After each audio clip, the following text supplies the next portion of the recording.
अस्सलाम वालेकुम नाज़रीन, दिफाई तज्ज़ियाकार रेहान शफीक अख्तर ने आज हमें ज्वाइन किया है। जामिया लाहौर से इनका ताल्लुक़ है, दिफाई चीज़ों के ऊपर बहुत कड़ी नज़र रखते हैं। सर, बग़ैर इनका टाइम वेस्ट किया आपसे पहला सवाल ये है कि हिंदुस्तान ने धमकी दी थी कि पानी बंद करेंगे पाकिस्तान को, इसके बावजूद पानी क्यों छोड़ दिया? क्या हिंदुस्तान कहीं ना कहीं झिझकता तो है पाकिस्तान से? आपको क्या लगता है? देखिए, फ़र्स्ट ऑफ़ ऑल इंडिया जब भी इस किस्म की हरकतें करता है तो ऐसा होता है कि इंडिया के अंदर जब भी इलेक्शंस आते हैं ना, जब भी कोई भी इलेक्शन आता है तो इलेक्शन कैंपेन का एक पार्ट होता है कि पाकिस्तान को किसी न किसी तरह पाकिस्तान को नीचे लगाया जाए। इसलिए नहीं कि वो पाकिस्तान को नुकसान पहुंचाते हैं, बल्कि इसलिए कि वो लोगों को परसुएट कर सकें कि हम पाकिस्तान के ख़िलाफ़ कितने इस चीज़ को लेकर कितने सीरियस हैं कि हमने एक दिन पाकिस्तान को फ़तह कर लेना है। एक्चुअली उनकी इसीलिए वो थोड़ी इस किस्म के करते हैं। जैसे वो सिंध ताश माहिदा उन्होंने मुअत्तल किया कुछ टाइम के लिए, अब उसको फिर बहाल कर दिया। दरिया जेलम में पानी रोका था, अब फिर वापस पानी। माज़रत आपकी बात काटी मैंने यहाँ पे। मैं बताता चलूँ कि बिहार इलेक्शंस अब से 6 महीने बाद हिंदुस्तान में बिहार इलेक्शंस है, और बिहार हिंदुस्तान का एक ऐसा स्टेट है जहाँ पे सबसे ज़्यादा इंतहा पसंदी पाई जाती है।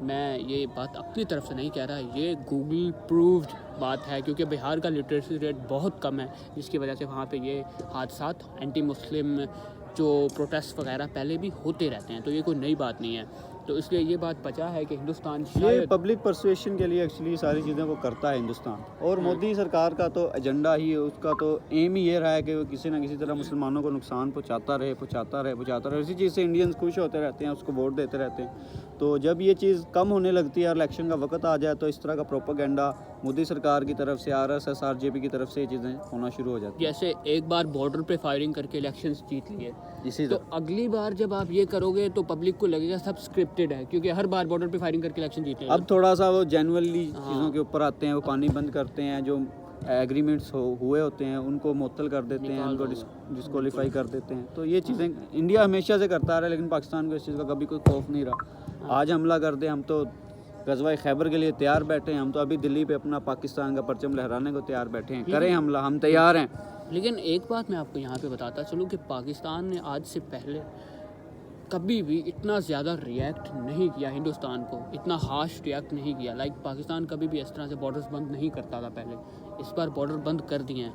तो क्या इसके पीछे लगता है कि क्योंकि पाक आर्मी की मकबूलियत थोड़ी कम हुई है, इसकी वजह से लगता है कि इस बार वो भी ज़्यादा रिएक्ट करना चाह रहे हैं? पाकिस्तान कभी भी इंतशार चाहता नहीं है। जब भी कोई नई गवर्नमेंट, कोई भी नया बंदा पाकिस्तान में इक़्तिदार में, जैसे इमरान खान इक़्तिदार में आता है, तो सबसे पहले उन्होंने अपनी पहली स्पीच में ये कहा था कि अगर इंडिया हमारी तरफ एक कदम बढ़ाता है तो हम 2 कदम उनकी तरफ बढ़ाएंगे। इट मीन्स कि हम तो अमन चाहते हैं। जी बिल्कुल, आपने बचा फरमाया, आपने बिल्कुल जानदार तज्ज़िया में रेहान शफीक अख्तर की तरफ से सुनने को मिला। जामिया लाहौर से इनका ताल्लुक़ है, और हमारे साथ एक और दिफाई तज्ज़ियाकार इमरान कम्बो ब्राड ने हमें ज्वाइन किया यहाँ पे। इनसे भी कुछ सवालात करेंगे इस बारे में। सर, आपका बहुत शुक्रिया हमारी वीडियो में आने के लिए। सर, आपसे सवाल ये है कि सर मैं तो कहता हूँ पहले कबीर के पास चलते हैं। ओके, यहाँ पे स्किप करते हैं। ओके, बहुत शुक्रिया आप लोगों का देखने के लिए। सब्सक्राइब करो यार, और इस तरह की वीडियो अगर मज़ीद चाहिए तो फिर हमें बताओ ताकि हम बनाएं बाद में इंशाल्लाह। ये हैव अ गुड डे। और जो सब्सक्राइब करेगा सबसे पहले उसको 13 Pro Max गिफ्ट दिया जाएगा, फ्री में दिया जाएगा।